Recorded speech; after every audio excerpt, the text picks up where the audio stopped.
I'm out here at my campsite, and I want to talk to you about something that's very, very important to me. Something that's been happening to me for a while now, and maybe even actually my whole life, but it's become more pronounced the older I get.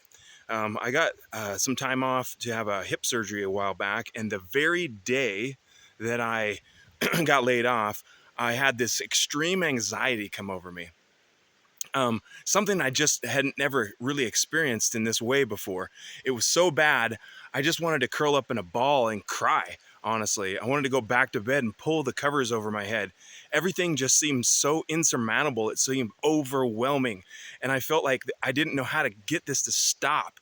And eventually, I worked through some things. I did some breathing techniques. I spent some time in prayer, and it finally lifted. My wife was able to help me and pray this thing away from me, but it has been something that has been reoccurring in my life for the last couple of months, and it's getting worse and worse.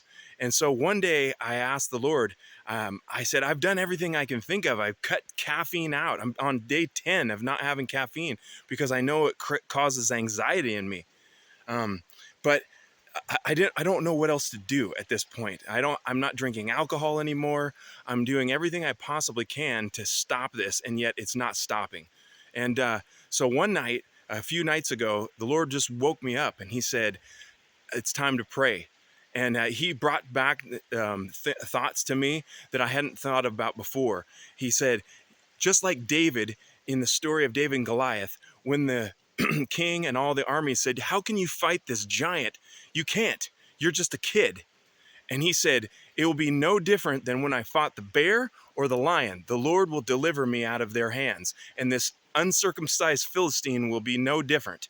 And he said, Jimmy, this this this anxiety that you're dealing with will be no different than when the drug addiction that you faced and we crushed it. This alcoholism that you faced and we crushed it. This thing will be no different. And so I spoke to it. I ran at it just like David did. I ran at it. And I want to encourage you to run at your giant today. Don't let the thing speak to you any longer. Don't let it make you cower in the corner. Ask it this one thing. Who is this uncircumcised Philistine that would taunt the armies of the living God, and more so taunt you and taunt me? No more. This day I will have your flesh. I will serve it to the beasts of the fields and the birds of the air. Today I will chop off your head with your own sword. So Father, in Jesus' name, I just thank you for freedom, for everybody who's dealing with anxiety, who's dealing with depression, who's dealing with anything in their life that seems like a giant. I thank you that today is your day to walk free and to be able to cut this thing's head off with its own sword. Have a blessed day.